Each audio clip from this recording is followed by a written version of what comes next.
welcome in to the CHGO Bears Misery Monday podcast. Good. I saw the graphic, and I'm getting to lead the show today. We got Lance Briggs is here. Yes. Hoge is sitting there in the middle about he's going to do video, and a lot of things are going to happen that I'm not even familiar with, but I'm excited about it. And Alex Brown is going to be here in a matter of moments. AB's our Tyrique Stevenson right now. He's he's right over here. Look at him. He got that. Look at him. Look at his dummy with that smirk he's got on his face, huh? Yeah.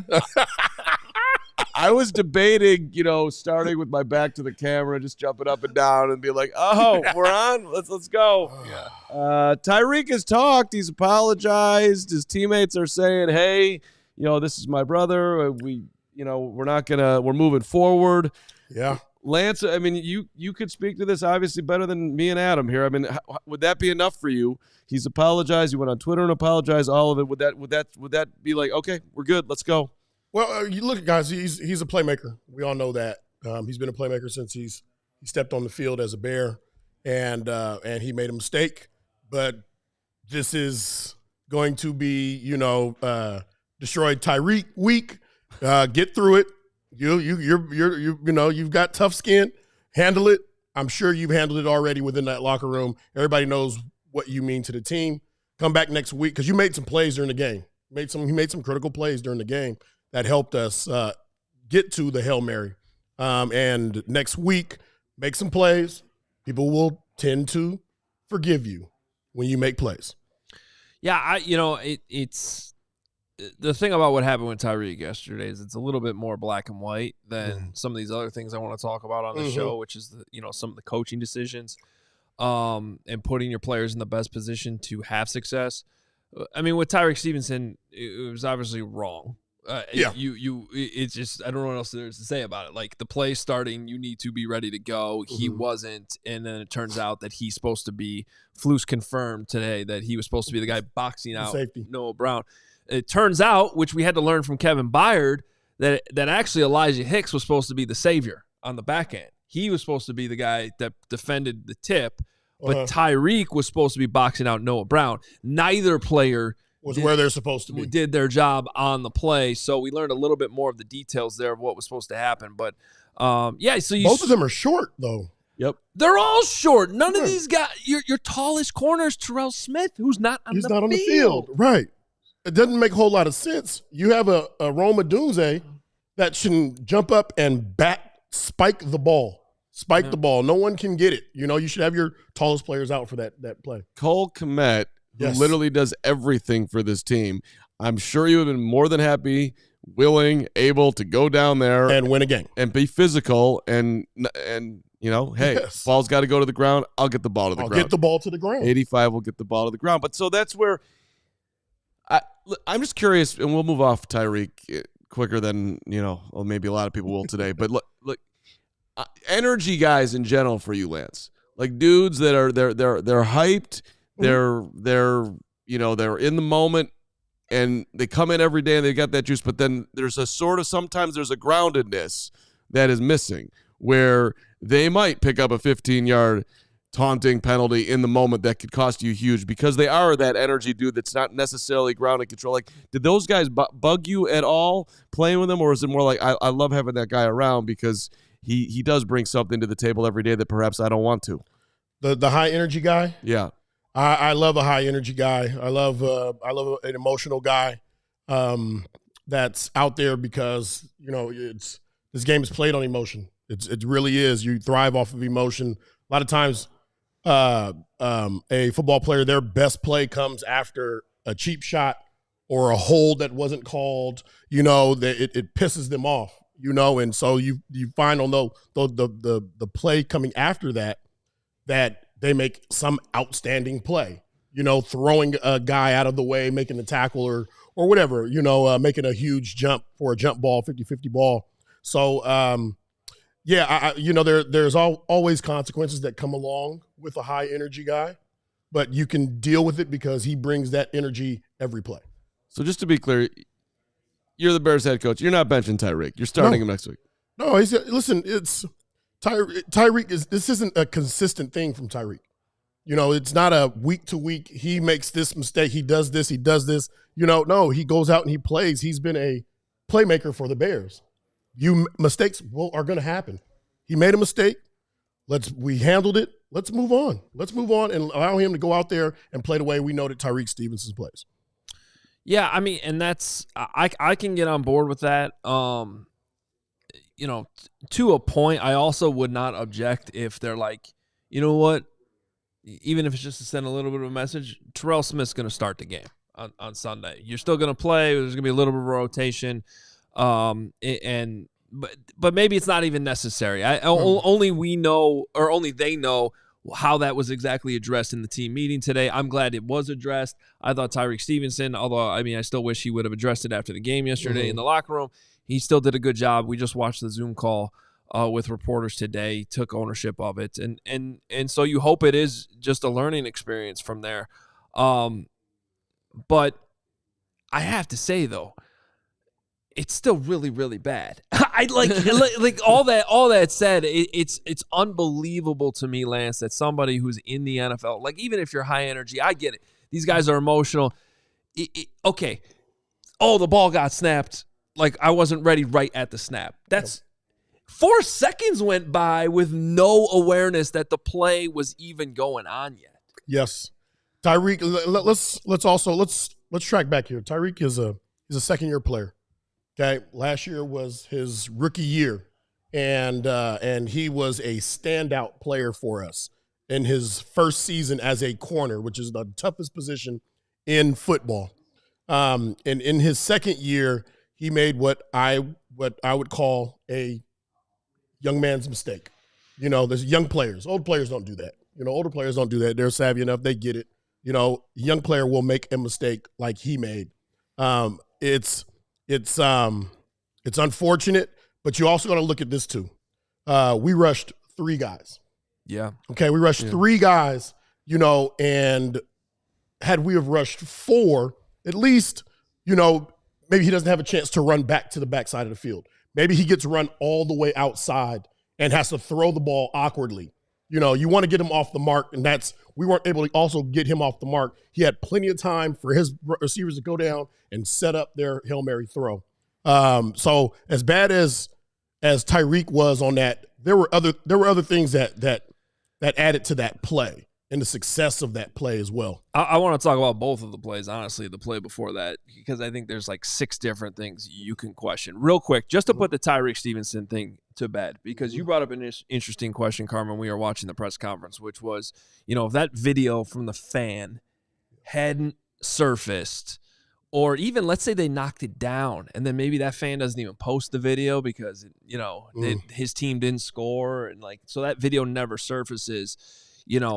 Would he know that he was off? Yeah. Well, I'm going to show you why. The 90s. Yeah, exactly. If this was the 90s, go ahead. Well, I'm going to show you why this still would have been a problem for him. And so again, we can't show video on the show. We can show screenshots, and this is the all 22. So this is what would, even if the Bears had won this game, this would have been addressed, I would think, by the coaching staff, because there's 3 markers here. One, this is just the Commanders setting up.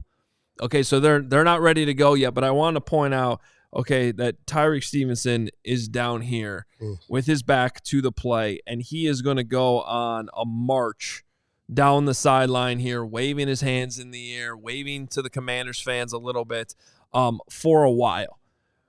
The next screenshot this is at the snap now. So you can see he went, from somewhere around the 20 down to the 5-yard line and still has his back to the play as the ball is being snapped. And now, and this is where it gets most egregious, we go about 5 seconds into the play. These Commanders wide receivers are already down at between the 25 and the 30-yard line. And this is just now the point that Tyrique over here is turning around and realizing that, oh, wow, the play is going. So just to put that to bed, I just wanted to point this out. This still would have been a thing. Whether that fan doesn't post it, it wouldn't have come out right away post-game. Yeah. But I would have seen it this morning. A lot of people would have seen it. And then even if the Bears have won the game, this is still something that Matt Eberflus blows up probably in the team meeting today to say, hey, look, you weren't ready for the play, even though we got lucky and the ball got knocked down. Yeah. Well, and so that the Flus part of this, first of all, he's allowing the leadership council basically to handle this, it seems like, which is I don't hate that in today's NFL. Let the players handle the players, and if you got the right guys in there, okay, fine. And the Bears have guys like Kevin Byard who've been in the league forever, Cole Kmet, all these guys, I think they know how to do things the right way. But there's a part of Flus that where he's not owning anything that he did himself in the situation, mainly the play before, where he's doubling down that it was, hey, look, if they would have just thrown a Hail Mary there, if we had guarded the sideline. And I don't know how that would resonate with players when it just doesn't really make sense. Let's look at that play. I have this one too. Lance, I want to hear your thoughts on this. So we look at how they're set up defensively, the second to last play, and why are you not guarding the sideline? I don't understand this. Bill Belichick was just on Pat McAfee. He didn't. No one seems to understand this. What? There's a couple interesting things. I mean, one. So you got how much time do we have? There's 6 seconds. There's 6 seconds at their own 35. So and they have no timeouts. So really anything, if you guard the sidelines, yes, and anything gets put anywhere in this area, the game is over. Correct. The game is over. So they put their. It's not realistic. He's not going to reach the end zone from there. He's not going to reach the end zone from there. You have to understand the situation. That to me says that there's not a very good understanding from the coaching circle, right? That from the headset, and this isn't the first time something like this has come up, in games, where we're like, okay, we're throwing a red flag for a play that we clearly shouldn't be. It's right in front of you, but somebody on the mic is saying, hey, throw the red flag. See where I just circled like a million times up there? I just wanted to point this out. That is Caleb Williams pulling. I think he's trying to pull Flus off the field because like the Commanders are about to snap the ball and Flus is on the field and he seemingly is trying to There looked like there was defensive. If you watch the video version, it looks like there was some communication issues going on in the back end here, and he's trying to yell to the DBs who are all the way back there. So I don't get it. Just defend the sideline, and the game's over. Well, and the other part of this is they defended the sideline in the first half. It's not something that's foreign to him. So it literally makes me wonder about your football acumen. This just seems like football 101 to me. And then he explained it today saying they would have just thrown the Hail Mary there and we would have had guys sprinting from the sideline to get back.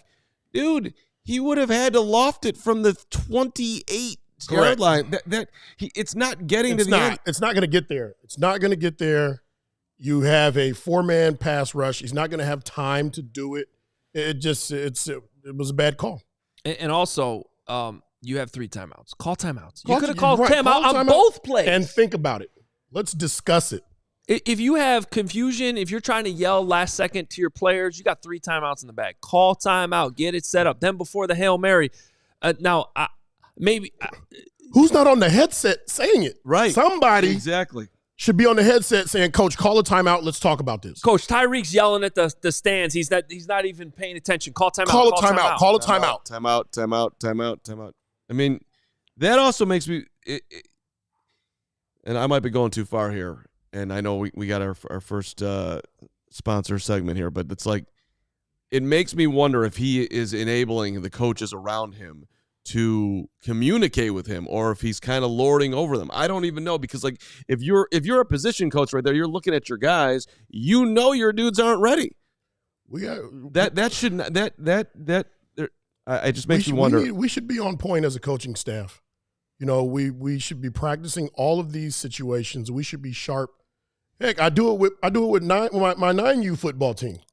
You know what I mean? My 9U football team. They know what personnel is supposed to be out there. They know what the situation is.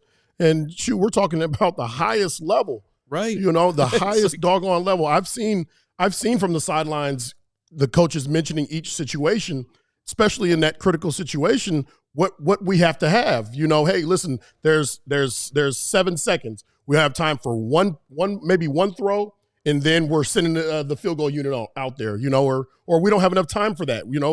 But they're very sharp in as far as how we're going to respond if this play is successful or not. All right, let's take our quick first pause here. And thank you to our friends at Game Time. Game Time's got a new feature. It's called Game Time Picks that makes getting tickets for your favorite events even easier. Game Time Picks, it filters out the fluff to show you only the incredible deals on great seats. You don't have to waste time searching through thousands of tickets. They're going to just give you, this is the best deal. These are the best seats. Do this. It's incredible. The super deal. Seat views, of course, before you buy. Lowest price guarantee. Event cancellation protection. Job loss protection. They do everything for you. All in pricing. You don't even want to think about the fees. Just do that so you can see, this is what I'm paying. This is what it costs, done and done. Game Time is doing their work, and they want to take the guesswork out of buying tickets with Game Time. Download the Game Time app, create an account, use the code CHGO, $20 off your first purchase. Terms apply. Again, create that account. The redeem code is CHGO, $20 off. Download Game Time today. What time is it? Game time. Mm-hmm. And hey, here's what we all need to do right now, I think, and that's to think on the sunny side. Because, sunny side, hopefully brighter days are ahead here with this team. And if not, then, we can just hang out with Sunnyside, because Sunnyside is your home for judgment-free cannabis shopping, a place where all kinds of visitors are welcome to explore, discover, purchase a wide array of high-quality products.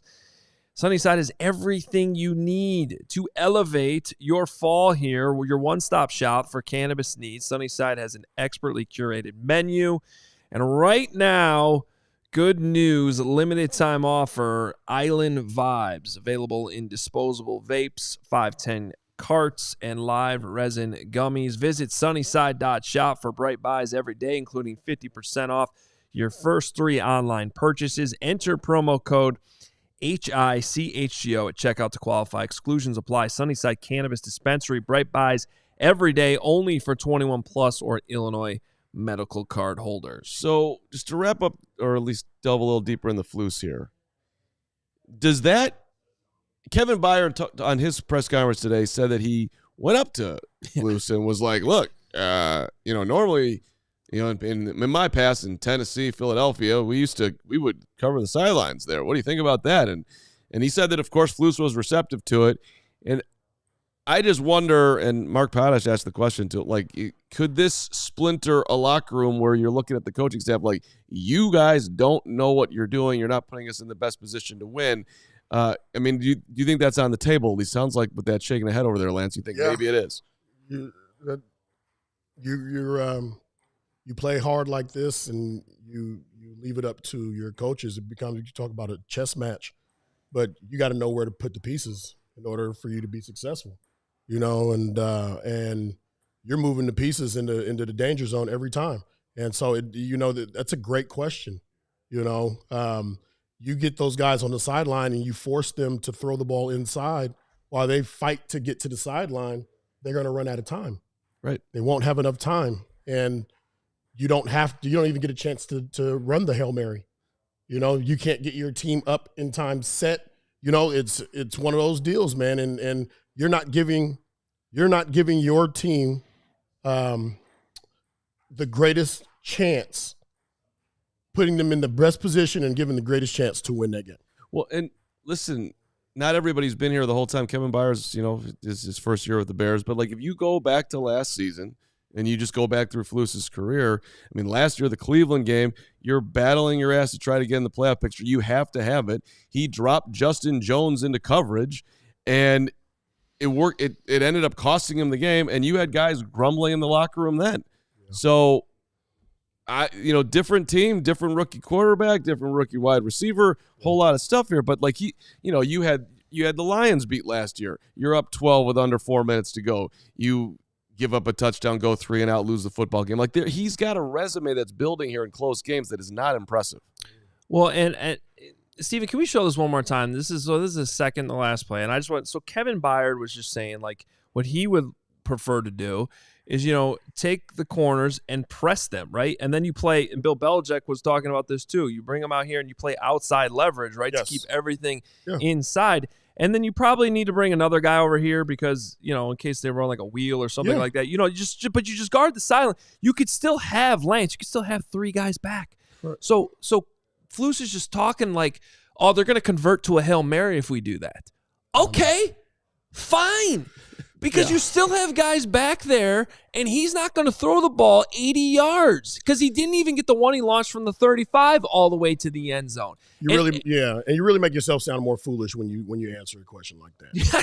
It's senseless. So, but okay. So let me bring up something, Lance, from your playing days and I mentioned this last night. And I said this last night before Monday even started to happen. Now we're halfway through Monday, and it's bringing back horrible flashbacks for me. Because in 2013, the Bears went to Minnesota, and the game's in overtime. Yep. And you're on that team. I don't think you played in that game, though. I was looking at the box. I didn't play. Okay. So, but you remember the game. You know what I'm talking about. And they're in overtime, and they get presented with a 47-yard field goal on second down in overtime.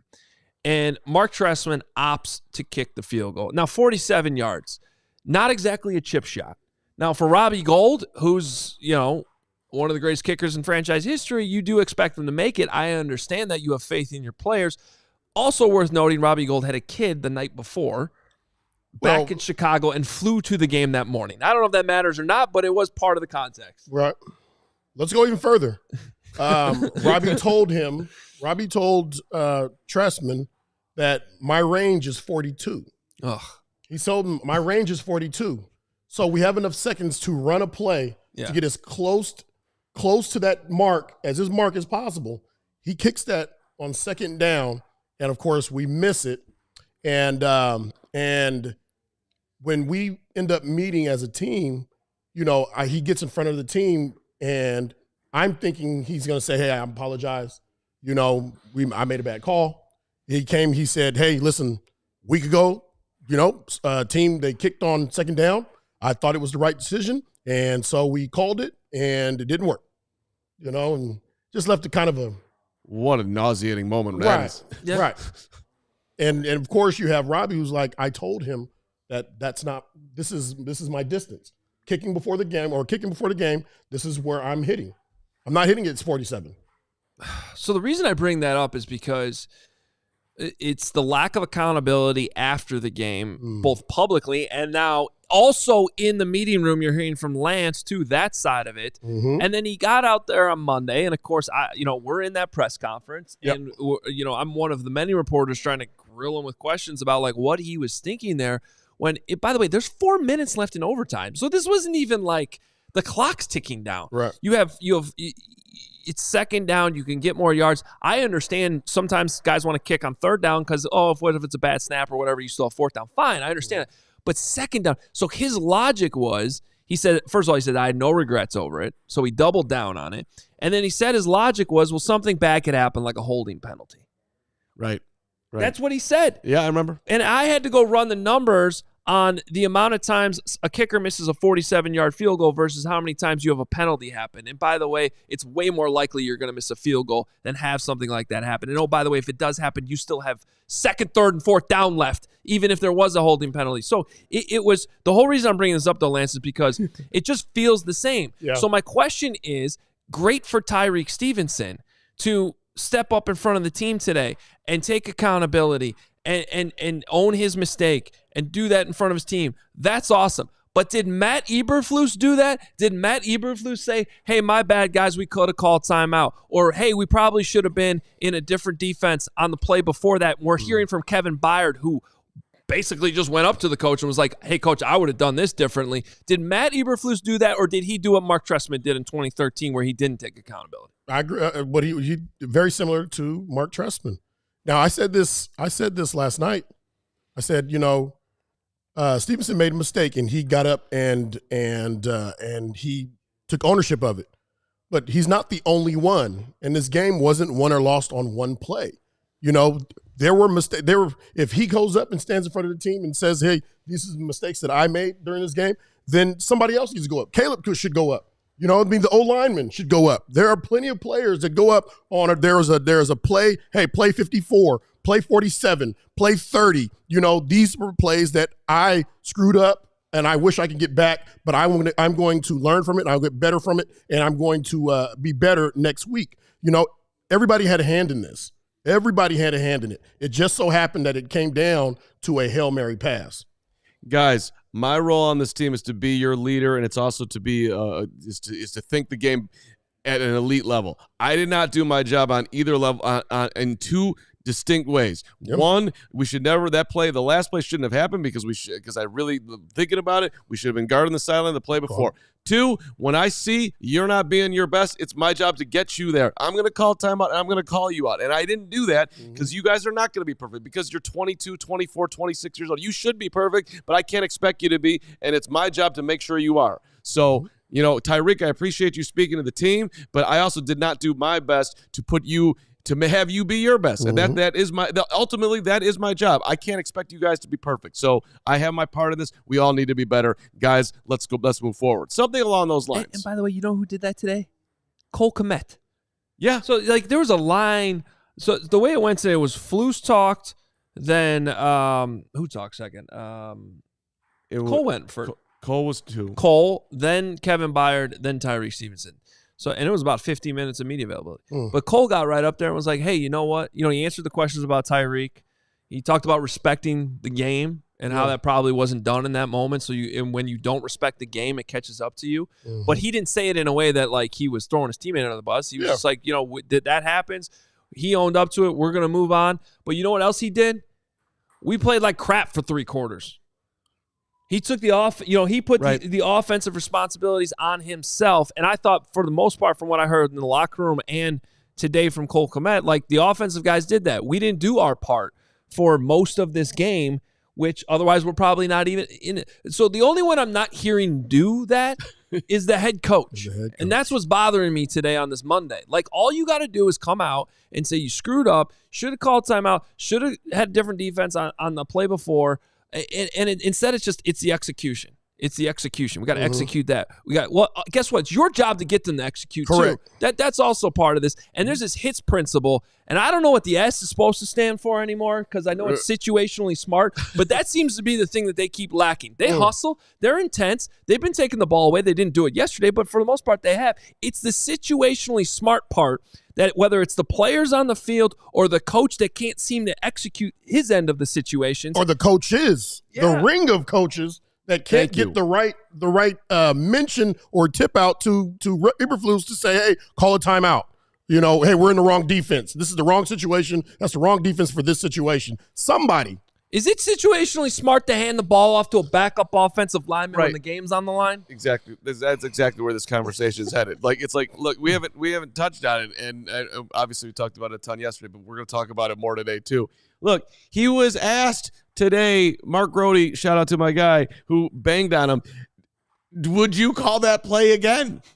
And he wouldn't say no. He wanted to say no. He was trying, but he was like, we'll address it. Look, we practiced it over and over again, and it looked good there. Dude, let me tell you something. If he had the ball in his belly, there was 800 guys ready to tackle him. It wasn't going to work. He is in there to smoke those guys so somebody can walk in. That's his job. Yeah. He wasn't running through that. We weren't up by enough points. We weren't even up to say, okay, we're going to hand the ball to our linemen. Let's take care of business with the group doing the things that we know how to do. When you're up by 3 touchdowns, then you throw your lineman a bone, but not in that situation. It's too critical. It makes me just, to me, these are they're less than football 101, yet we're here. And it makes me wonder, dude, you're a lifer. All you've done, this is all you do. You played football at Toledo. You coached it in college. You've been all through the NFL, Dallas and Indy, and now you're a head coach. And what? I don't understand how that's possible. I don't get it. To that point, I was thinking about this last night as I was driving home. I mean, and I was driving in today, and I hear Rich Gannon. He went on like a 20-minute rant about this whole thing, and he's just like, and I know Diana Rossini tweeted something this morning about how like a coach has already been like, yeah, we're showing this whole thing to our team this week on what not to do on a Hail Mary. Rich Gannon was like, this is going to be used at every level. I had a former Power 5 head coach texting me last night during the postgame show, like losing his mind over everything that played out there. And that from high school to the pros, what happened last night is going to be used as this is teach tape on exactly what not to do. All right.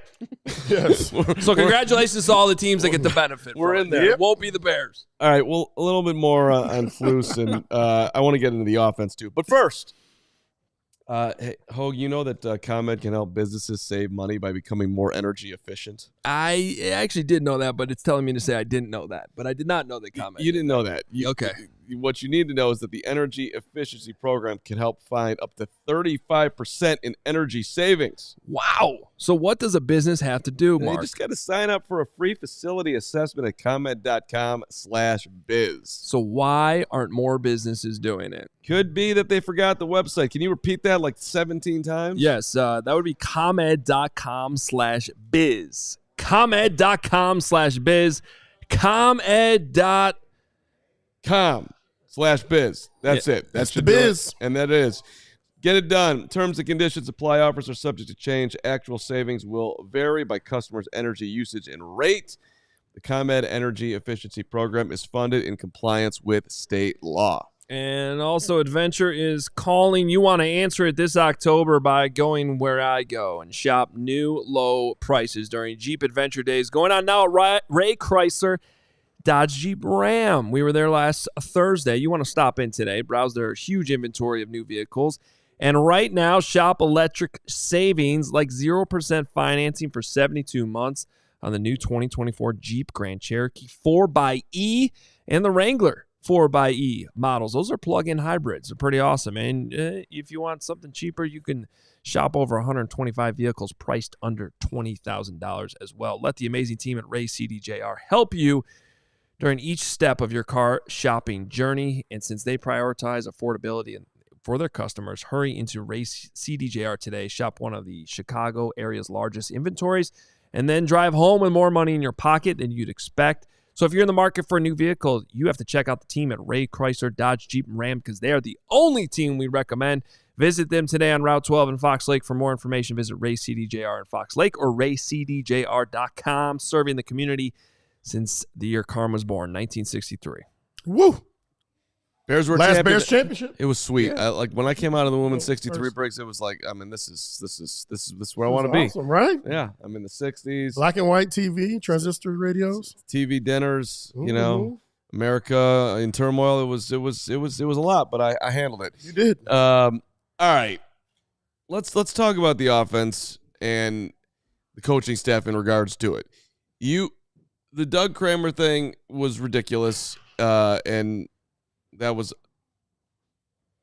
confusing that they doubled down on it. But to me, it's more interesting, like, Komet, we were terrible offensively for 2.5 and 3 quarters. Yeah. And it just looks like it's too difficult. It's too complicated. There's no – last week the conversation from Caleb was flow.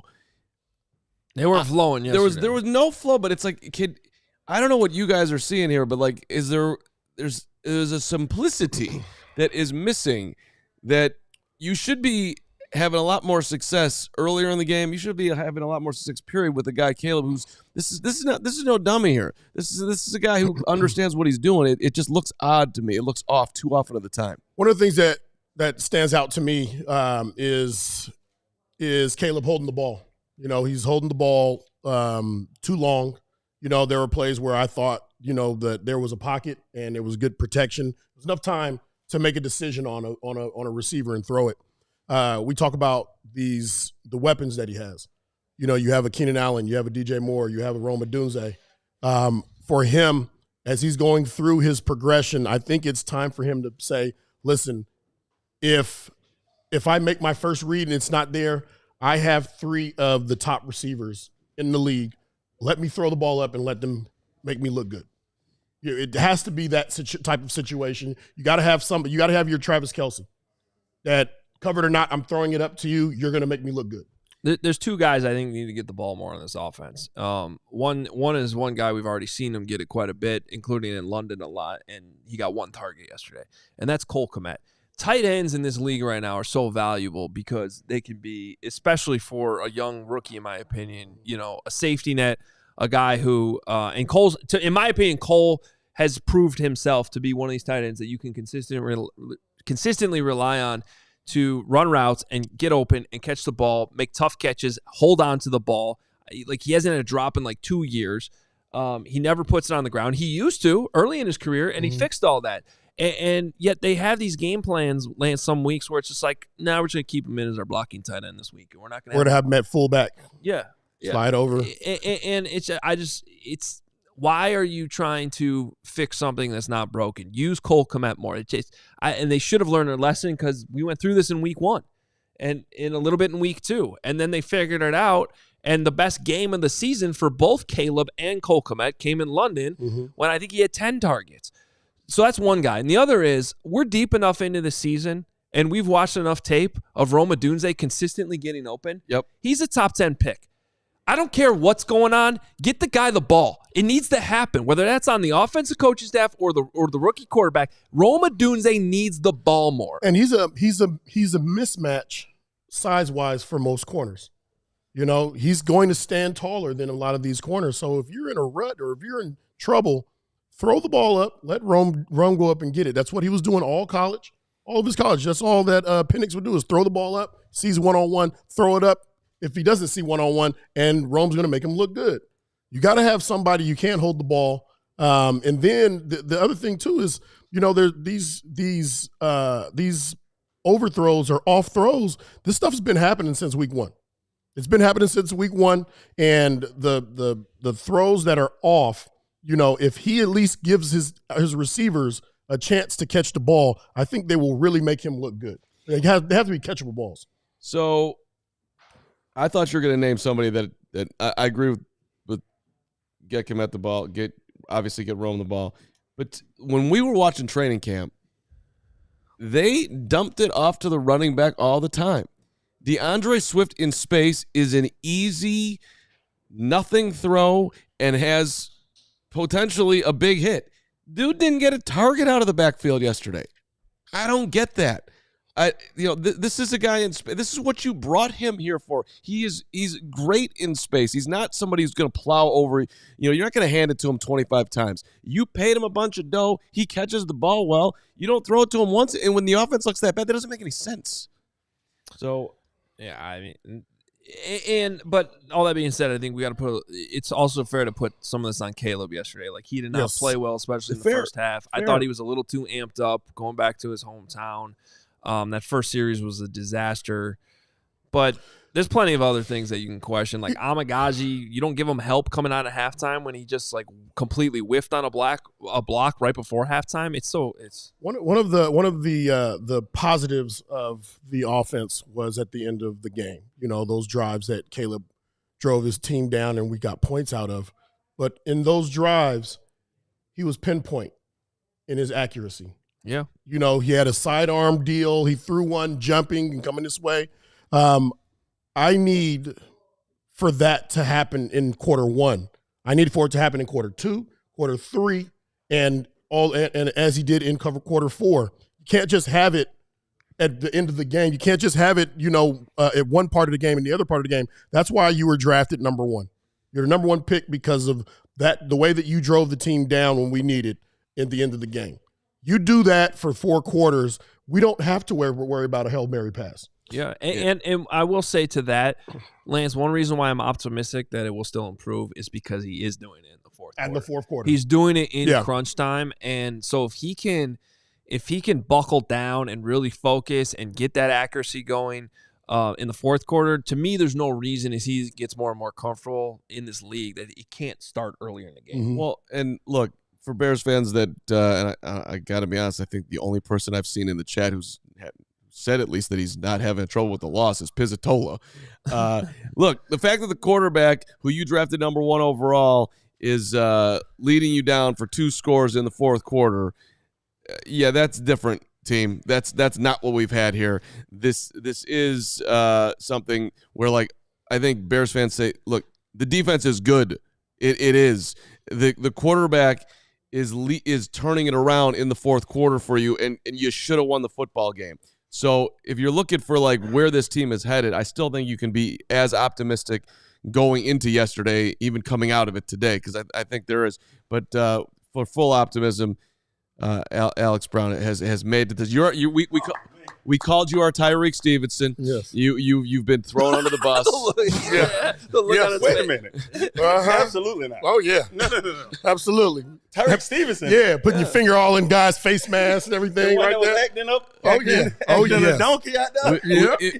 We said Absolutely not. We said it in love because we missed you, and now you're here to contribute in ways. Yeah, I'm here. And oh man, you talk about a roller coaster of emotions. I just ran up 16 flight of stairs. Yes. Oh Lord. Yes, and listen. It doesn't look like it, but you got bright. It looks like bright blue pants on the screen. Though they don't look that bright in person. They actually look a little stonewashed. The camera does do that. I once wore a green sweatshirt. It looked like a giant highlighter was on the screen. I'm like, I'm never wearing that again. 1986 just arrived right on the set, but I like it. But I was listening to the show. I was listening to you guys as I was trying to fight traffic and all this, and agreeing. No. I don't think we're talking about the right stuff because I ain't heard his name yet. Let's hear it. Go ahead. Eberflus and no. Eberflus and Waldron. Quinn just outcoached the hell out of him. It was Quinn. He went to what is his third? He took 3 different years. He went to the Super Bowl. Twice with Seattle, once with Atlanta. He is far better coach than the ones we have. The fact that, and you said it, the fact that our offensive coordinator said, or he wouldn't say, I won't do that again, is mind-blowing to me. I would fire him today. That was the fluke. If I have somebody else. Yeah. No. Saying that he wouldn't call that play. Yeah. Saying that he wouldn't call that play again. We can't do that. That's just the game. Briggs said it. Yeah. The game's on the line. Guys. Right. We're not 3-4 scores up where we do a play action. The offensive lineman comes in and he kind of give him throw him a bone. Yeah. I mean, no, that's not what we're doing. Like this is absolutely insane, man. Absolutely insane. We should have won that football game and have a tiebreaker against a team. You know what it's like? You know what it's like? The Commanders. It's like when if you're a D lineman, you understand this. We're getting blown out, but you get a sack and you start dancing. Cool. And then tear your ACL. And tear your What? Look at this dummy. Look at this dummy. That right there. Like it did tear your damn knee up. You getting the brakes beat off you. You don't need to be celebrating. Now, why are we rushing 3? Why are we rushing 3? And why is our best damn rusher not in the game? And why are we spying? Why are we? Are we afraid that he's going to run 75 yards? So here, I got some answers for you on that. I'm not saying they're good answers, but they're what the head coach said today. Okay, so I don't have an answer for why they only rushed 3. I don't understand that at all, and I hate that. That's just personal. I cannot stand that. I can't wait to hear why they spied. Montez Sweat was unavailable. He was dealing with a shin injury, so at that point, I guess he had been ruled out of the game, which we didn't know. Was out of the game. Was out of the game. So that's fine. Okay, fine. Yep, right. Now, what TJ Edwards' responsibility was on that play was the running back. And the running back stayed in pass protection. So his job was, if the running back ran out and then they tried to, because all the rest of the defensive backs are 50 yards behind the play. And they tried to what? Oh, no. And they tried to what? Please tell me. That's a no. And they tried to what? They tried to lateral it? Yeah. Because all the athletes are in the end zone. I'm with you. So they're going to lateral it to the guard. And we hold on a minute, man. Hold on. Fire that staff. No, it's over. That staff. It's over. That's crazy. When we get into games that mean something, and when you get into those games, and those games are coached by teams that are really good, those coaches, those D coordinators, offensive coordinators, we're going to get smoked. We didn't just look bad. We didn't just play bad. Our players played bad those first 3 quarters. But we also, those plays that were being called were like, okay, that wasn't going to work anyway. So that right there, I think, is actually the biggest concern. Like the Washington Commanders, they came in 27 in the league passing defense, and we looked like we were going up against the top of the league, which is bizarre. Yeah, early on in that game though, Caleb was missing stuff too. Caleb was missing. He was overthrowing. He He was off. He was off early in that game. I'm not sure what it was, but he was missing. Now, he did settle down later in that game. Late. Well, wait, he got the lead for you. How about your defense do something? The defense kept it close enough so that we can have a chance at the end. And they did their job, and they took the lead. Yeah, the defense was carrying them when Caleb was overthrowing. Not only did we get the touchdown, we got the 2-point conversion, so a field goal won't beat us. Yeah, it was a show. It didn't matter. A field goal ain't gonna beat us. They're gonna throw a Hail Mary touchdown. I just I'm really upset about this. That was actually the best call of the game, the shovel pass to Komet for the 2-point. Mm-hmm. Well, let me give you a couple. So here's you brought up Dan Quinn. I wanted to bring this up. So Matt Eberflus this morning doing his normal radio hit on ESPN 1000 was asked about the second to last play, and he basically wouldn't even entertain it. He gets he's like the play before the Hail Mary, I'm not concerned about. That was his direct quote. He was worried about the Hail Mary. Here's a direct quote from Dan Quinn, who talked to Albert Breer last night on the phone. He said on that play, he goes, "That's the one you need. If we don't get that play to Terry McLaurin, then we're out of gas." Yeah. So you got you got one coach saying, "Not even worried about it. We were just worried about defending the Hail Mary," and then the coach on the winning side going, "That was the play we needed, 100%. If we don't have that, game's over." A coach that's been in 3 Super Bowls. That's the one that's saying that play is important. And there's a coach that it's in over his head. That's what it's seeming like. It's one really coach is in over his head, that. and one knows what the hell he's doing. Yes, it definitely seems like that. When we get in these big games against really good coaches, it seems like we're just overwhelmed from a coaching side. And AB, I remember I was still at NBC when Flus got hired. We were doing shows and talk, and I remember the 3 finalists, and I think we were all a little confused that there wasn't a better offensive candidate than Jim Caldwell in the moment, who is certainly well respected, but at that point was like, is he really going to ever get hired by another team to be a head coach? And so it really seemed like it came down to Flus and Dan Quinn. And I don't want to have revisionist history and be like I was banging the table for Dan Quinn, but when it came between those two, I was thinking well, if you look at what he did in Seattle, before he even got the Atlanta job, it was very impressive. Then he goes to Atlanta. He had the right hire with Kyle Shanahan, and they go to a Super Bowl. They obviously blow the Super Bowl. Now, the problem was that he never was able to properly replace Kyle Shanahan. But the defense kept, everything else kept replace him. Who can replace Kyle Shanahan?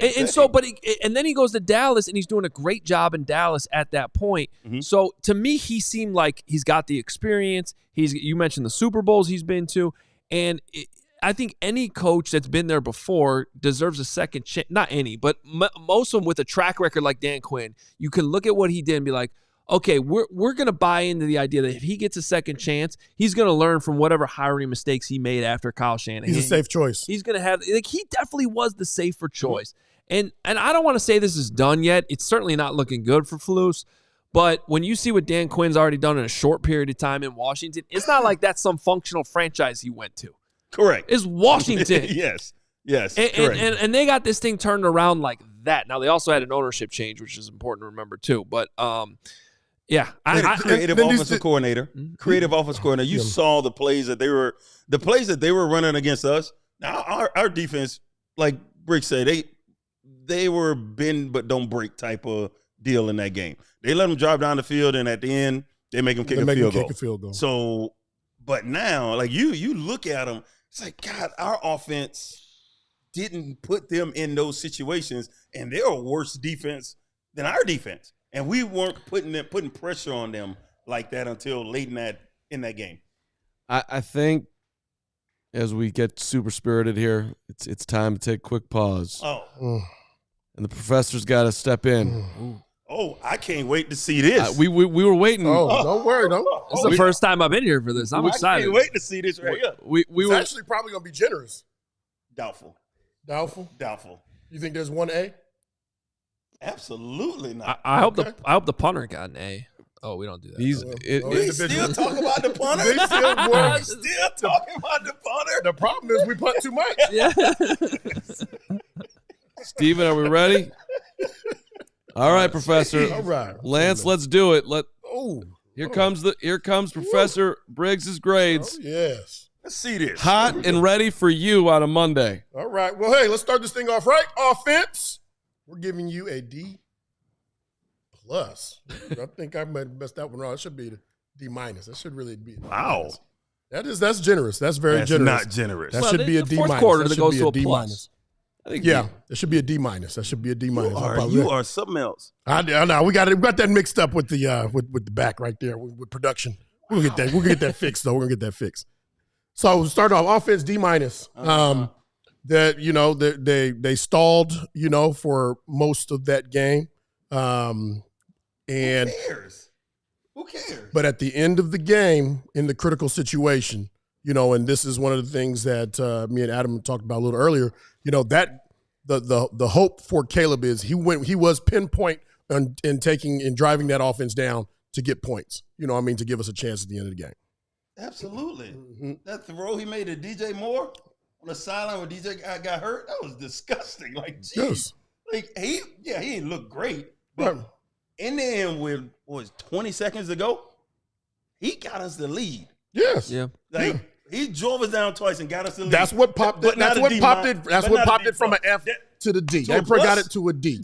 What? Stop. To a D. So if we win the game, then does their grade change?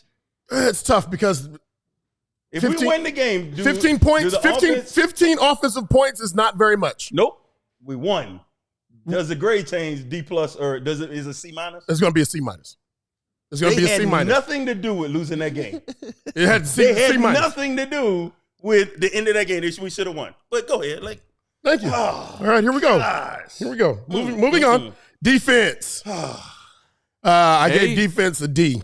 All right, I gave defense a D because they gave up 400-something yards of offense. They didn't hold them under. They didn't hold them. They didn't hold them under 17 points. They did. They did do that. No, they didn't. Oh no, 18. No, you're right. No, 18. They didn't. Yep, they did not. They didn't do that. They didn't hit. And there's a standard.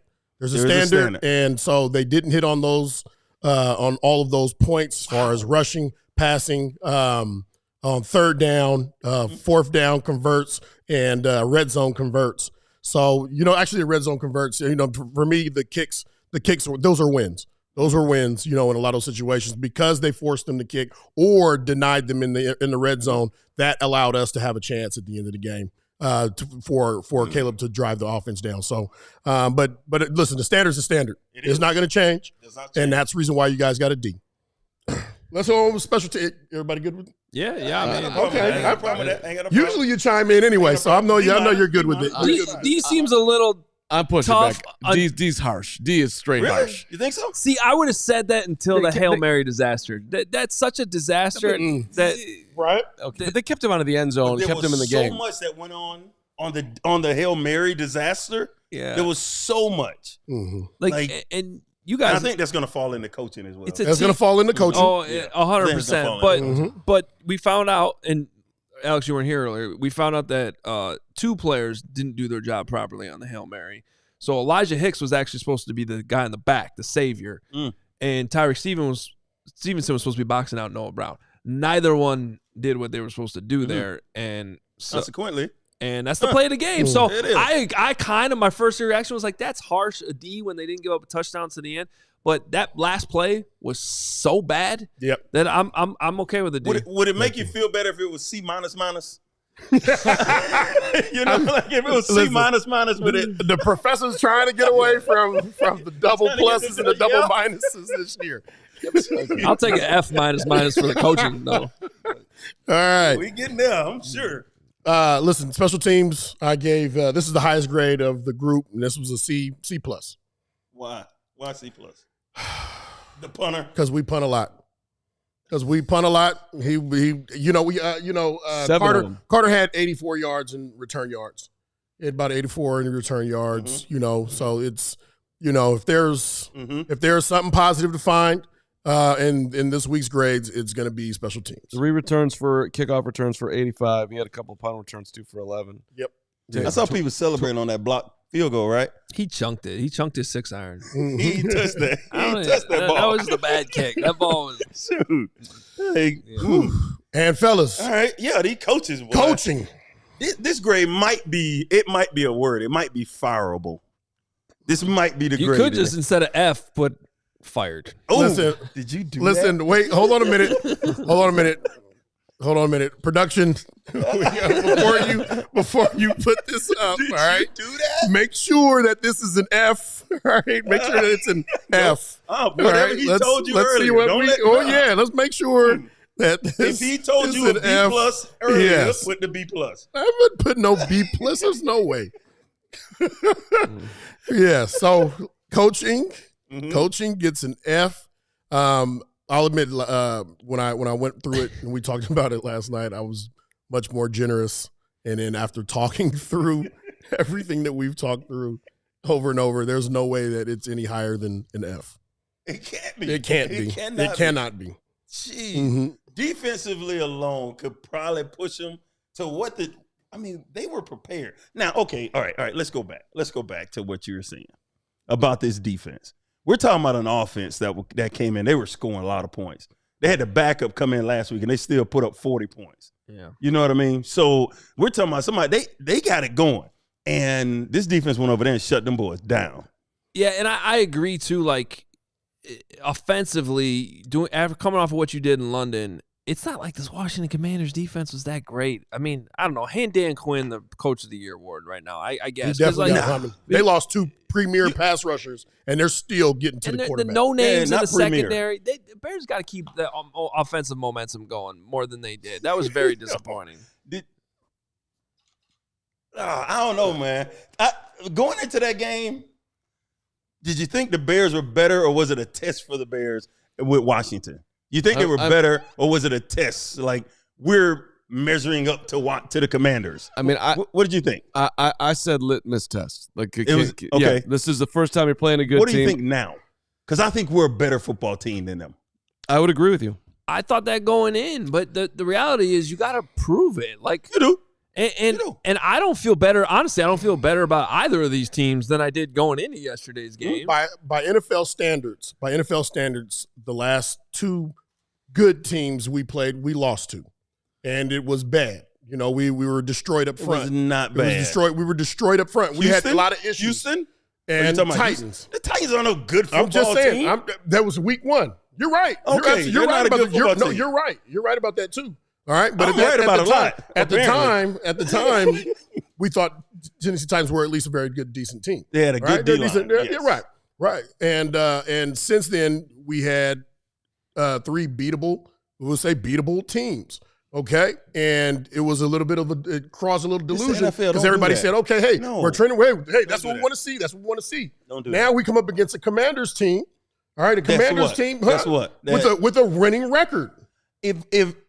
If Stevenson knocks that ball down, you got their head coach and their whole coaching staff talking about, we got to finish. We dominated that football game, and then we didn't finish. Shoulda, coulda, we're woulda. talking You about can't talk how that. we You didn't can't finish. say that. No, I'm just saying. There are things that happen in that game because the last 2 plays of the game, they didn't finish because our defense played really well in the red zone. When they got there, they weren't able to finish. So we can't just take that away or out of the game because Stevenson did something dumb, right? Or we didn't knock the ball down at the end. People aren't doing their job. The play before. There were decisions. There was stuff that was made. We rushed 3 and we spied them with a linebacker. I disagree with the play call. I disagree with the 2 series earlier. I disagree with handing the backup center the football when you got Roshan on the bench. What I don't understand is why are you worried about so many doggone things? We're going to spy him because just in case the running back slips out and they want to Hail Mary. Just in case, if he dump it to him, we're gonna go tackle. Let him. He's not going to make it. I don't understand that at all. He ain't going to make it. No. Look, to get back to what you guys are talking about, though, with like how good these teams are, I was fully prepared until that very last second. Okay, we thought the game was over. They were going to win. And everybody was excited at Almost Home yesterday, the bar where we were doing the shows. That was a great atmosphere until the very last play. I was still ready to go do a post-game show and be like, that was great. And I said on the pregame, win, no matter how. It doesn't matter. You got to win and all that. But, big but, based on what we saw the whole game, is this team really ready to compete in the NFC North? Is it the team? Or this is the 4th time I've seen Eberflus lose a game like this. I know. Like where he got it. Like you can't lose this. And he finds a way to lose. Did you see my tweet yesterday with the win probabilities? No, I didn't miss that one. Okay, so I don't have it in front of me right now, but essentially going back to the Denver game last year, the Detroit game they blew, the Cleveland game they blew, and then yesterday, 4 games where their win probability was at least 91% in the fourth quarter, and 3 of them were at least 96.9 or whatever it is. So forget the exact numbers. The point is they had 4 games that it would be someone did the math for me and said it came out to the chances of losing all 4 of those games, which they did, was 1 in 1 million. That's insane. They somehow did it. He completely skews the ratio. Like, you know what I mean? Like when you want to have you're looking for 100% tendency, and you're like, well, listen, if you take the ball away 4 times, you win 99% of the time because of flukes. Because flukes messed it up that one time. Doggone it, man. Oh, yeah. Denver up 21. Up 21. Lions up 12 under. I remember that. Under 3 minutes? Under 3:30 to go. They scored the first touchdown with 3:26 to go. 3 and out. Give it back to them right down the field. Lose the football game. And to me, the most egregious one, though, was Cleveland when he's like, you had to have it, and he's dropping Justin Jones into coverage. And in the locker room after game, people, they were beside themselves. No. The worst one was yesterday. The Commanders had the ball at their own 24 with 12 seconds left. Okay, fair enough. Yes. Fair enough. He just How do you lose? He topped it. He topped it. For the record, I said on the pregame show, and I said this on the postgame show yesterday, I said they were going to lose, Alex, and I said that, and I was the only one that picked it, and I said that after the game, somehow, some way, we'd be talking about the head coach, and we're still talking about it. You were right about that you part. were definitely right there. We shouldn't have lost that game, though. They played bad enough to lose, but found a way late in that football game to put themselves in a position to win, and we need to knock the ball down. Don't tell me you work on this 100 times. You worked on this 100 times since you've been here. Execute the play. I also like. I question that circle, the staff. I question the staff. I question that somebody is not on the headset telling the coaches, "Hey, listen, we got to keep them in bounds. All right, we got to keep them in bounds. There's a specific amount of seconds. Let's keep them in bounds. Let's keep that clock running. Let's protect those sidelines. We had plays for that. Call timeout. Something. Yeah. Those 3 guys that you rushed, they seem really tired. Like they look really tired. Give me a timeout. Give me a little breather real quick, and then let's go. You think if they called timeout on the second last play that maybe Kevin Byard would have said what he said today to Flus? Not a chance. Which part? Does that ever happen like in a game where so Kevin Byard came out today and was like, I personally, and I talked to Flus about this morning, I would have rather had the corners up on the second to last play to play outside leverage and keep the ball in the middle of the field. I thought that was pretty bold that he even said that today. But if you call timeout, do the players ever like huddle up with the coach and be like, hey, coach, let's do this here in this situation? They don't have a defense for it. If Byard said that, they don't have a defense for it. Oh, okay. So they don't have a defense for that situation. We have a defense for that situation. Well, you got to answer. I'm going to answer your question. No, I haven't, because I had that C on my chest for one game. You might need to ask Briggs this question because I ain't saying a damn thing. I had one game. That's all I had. So Briggs, he would probably call a timeout. We have defenses specifically for that. Now, a lot of those times I would end up having to jam the either second or third receiver. If there's trips, I would jam the third. If it was 2x2, I would have to jam the middle guy, whoever the slot is. But our corners are going to drop, and they're going to protect the sideline. We're forcing them to throw something in the middle so that we can get them down and keep that clock running. Game over. Right. Now you do that. Now they get on the ball. Everybody, hey, now let's go win the game. All our tall guys, Greg Olsen, they're all running out. The guys that know they're supposed to be out are running out of the field. We know that situation. Now, okay, for everybody watching, I'm not sitting up here. We're not sitting up here acting like we ain't been in this situation before. I know how bad it hurts. I know the execution that has to happen on the offensive side for you to lose a game like that. You remember we went to Atlanta and lost that damn game that Roddy White caught that pass? I can't imagine what that probability was, but Rasheed Davis caught a touchdown that we went nuts. Game over. There was I think there was 19 seconds. 19 seconds left. It was a bad squib. And it was squib. Yes. Now the defense that we were just talking about, we were in. Now Peanut was out. Peanut had a punctured lung. He had a punctured lung. We were down to a corner that we had just picked up that week, Marcus something. And he when was something's your last name. and we're in this specific defense. And I'm telling you, because Mike Brown was out there in the huddle. Yes. We all turned to him. We said, hey, just protect the sideline. Stay in the sideline. Okay? They ran a corner route. They ran a corner route. I jammed. I mean, I'm telling you guys, it was one of my best jams ever. Okay? As he gets by, I'm thinking, okay, this is about 4 seconds. He runs the corner. The corner outside bites. And they throw it up, and he catches it. Mike Brown hits him on contact. As soon as he gets there, and afterwards they asked Mike. Mike said that was my fault. Mike took the blame for it, but we all knew. That was a defense. That's a big difference. Marcus Harrison. Marcus Harrison. Harrison. Yep, there it is. Well, There it is. Wow. Can we find the probability of that? Because I'll know how they felt in that game or these last 4 games that Eberflus messed up. But that was a very low probability. That was very. Yeah, that was and honestly, it's probably on the handful of games. You guys brought that up. Probably on the handful of just as tough as losses. Yeah. Yesterday's game has to be. That's brutal. At the top, if not. Yes. It rips your heart out, man.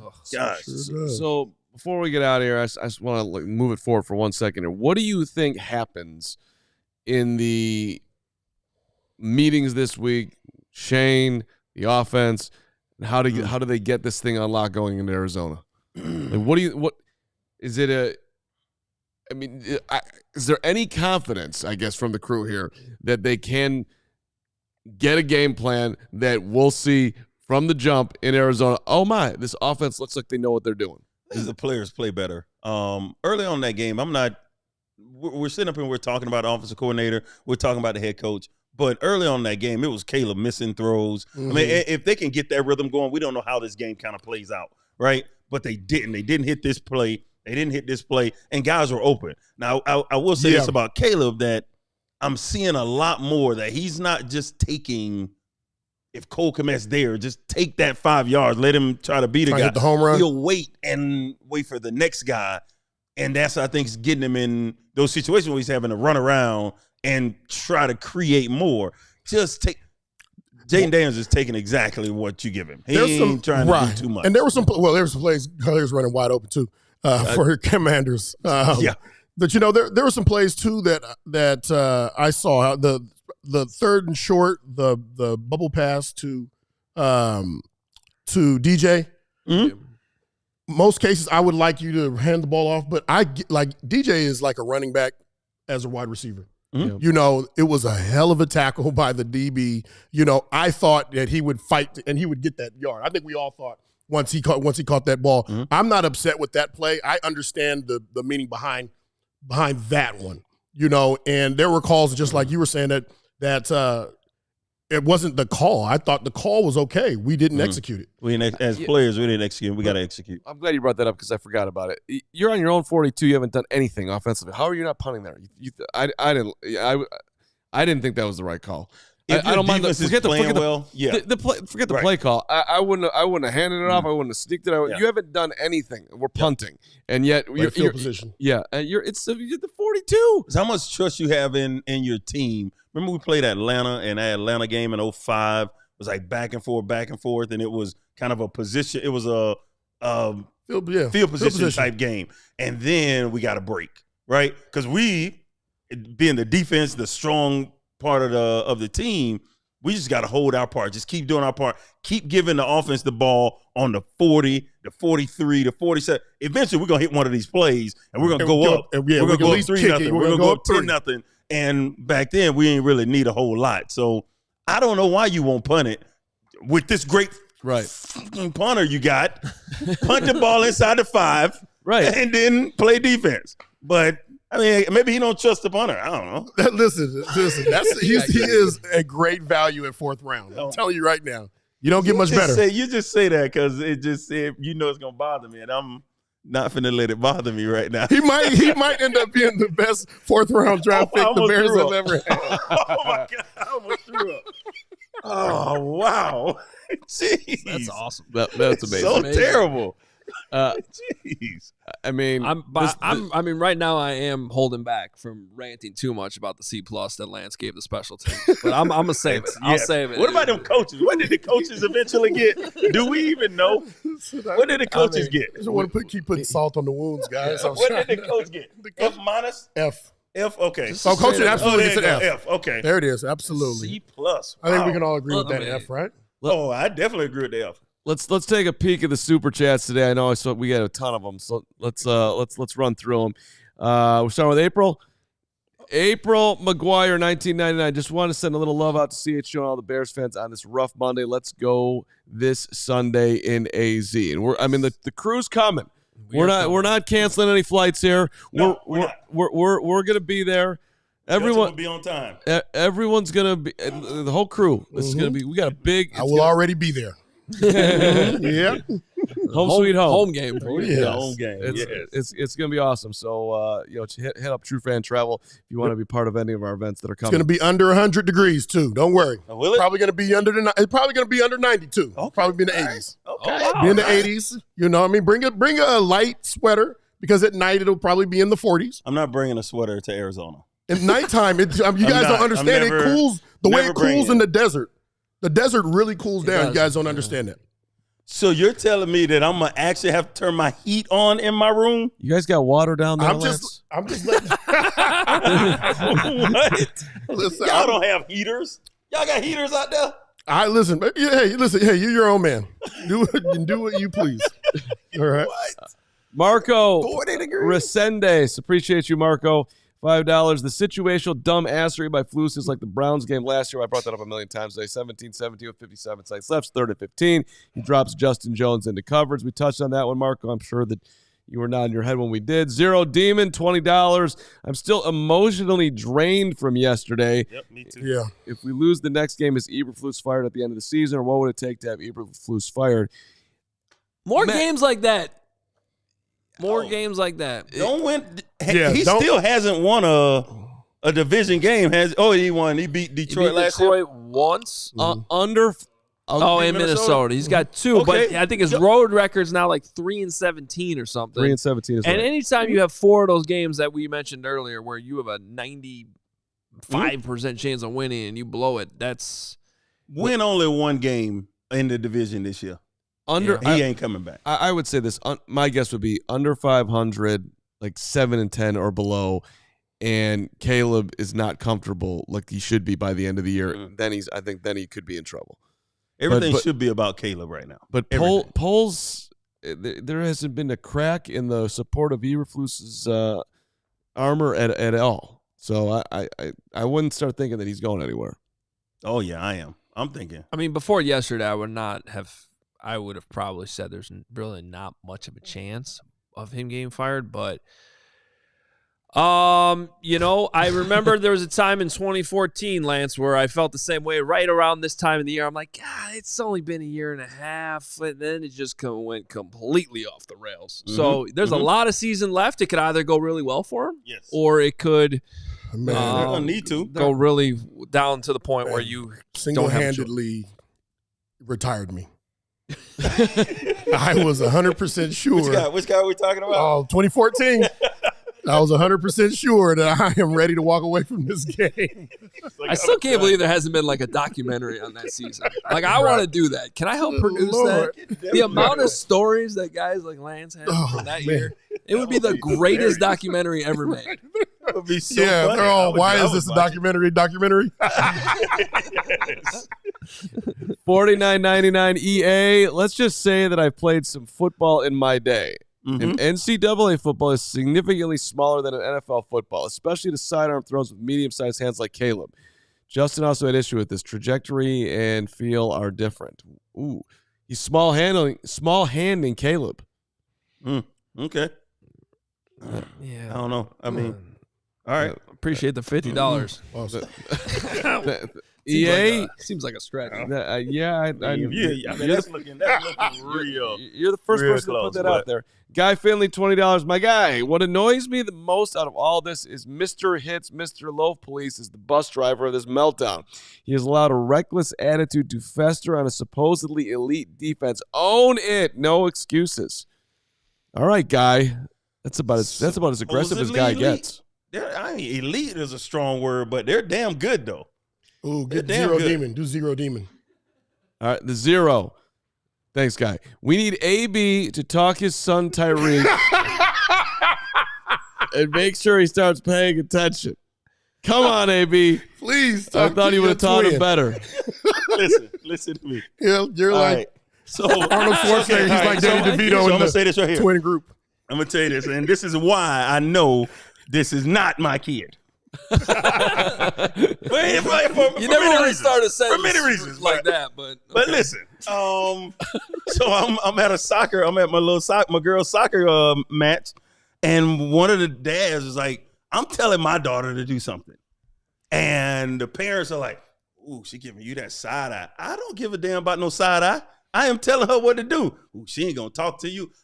She ain't got no choice. Like, I don't know why y'all keep talking to me. Y'all need to leave me alone because y'all ain't gonna get the response you want. Yep. So one of the dads, he's over there with me, and he's like, let's go.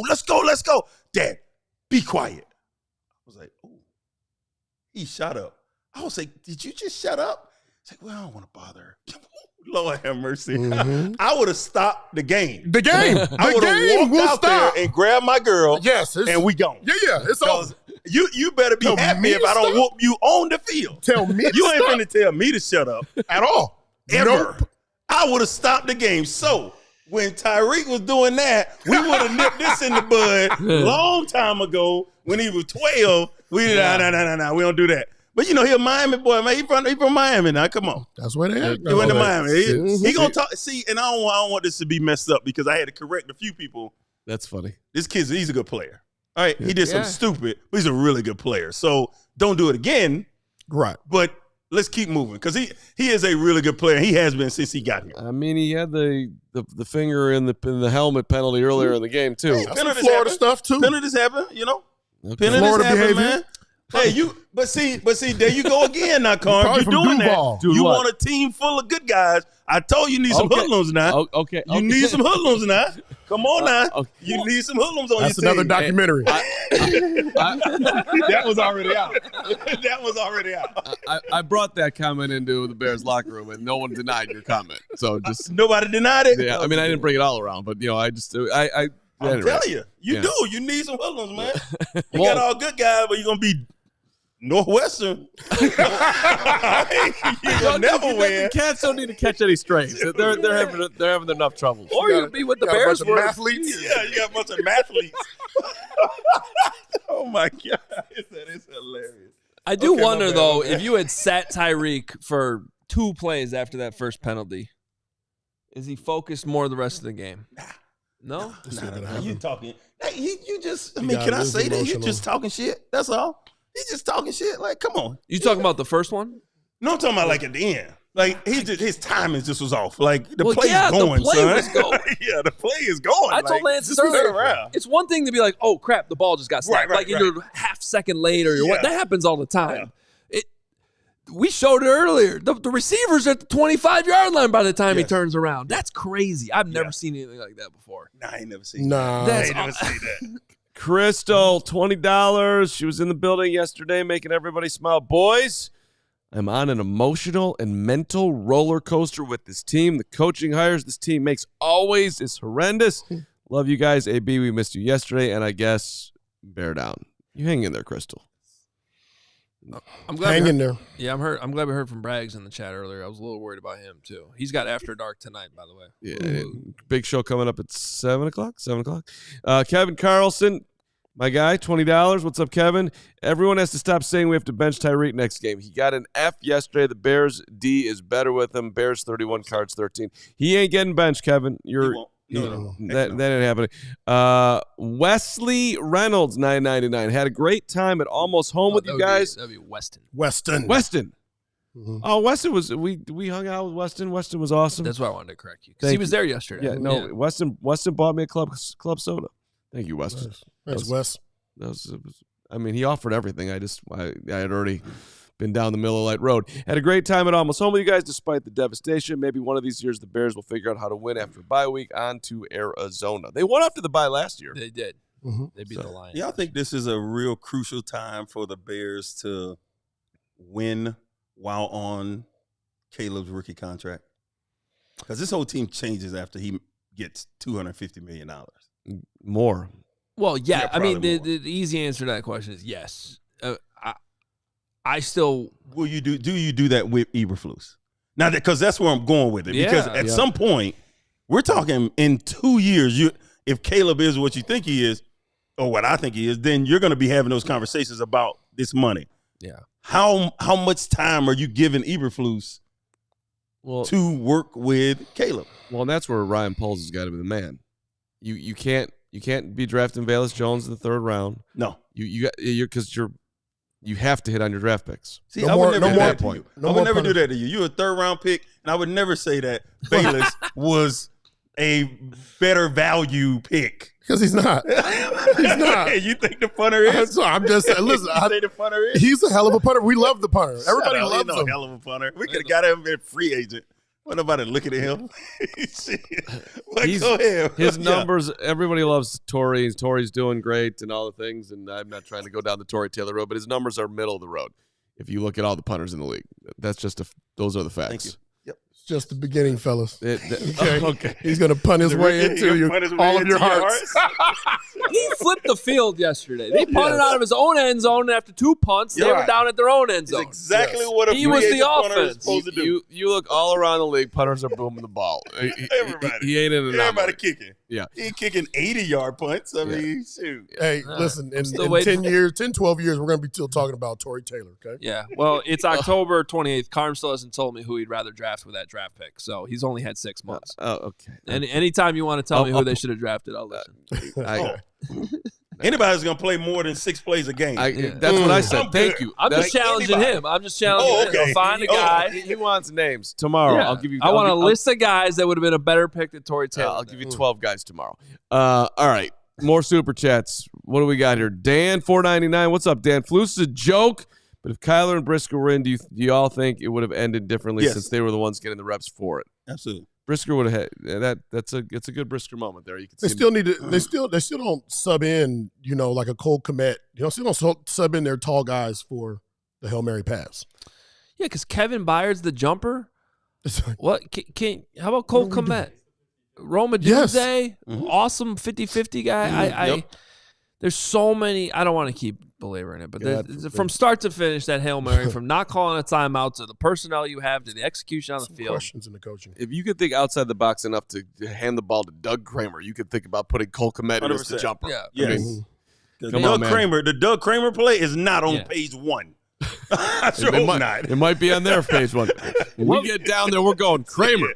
What makes more sense, using offensive lineman as a running back or not using your tall offensive personnel in a Hail Mary defense? What's going on here? Hey, hit the like button on the way out here for AB and Lance and Hoge coming in on a Monday off for them. And Gronk was always there. Yeah. Jimmy Graham was always there. When it was the Hail Mary time, they were always there because they high point the ball the best in the league to knock it down. Come on. We lost our lacquer on that. All right. $2 from my guy Pizzatola.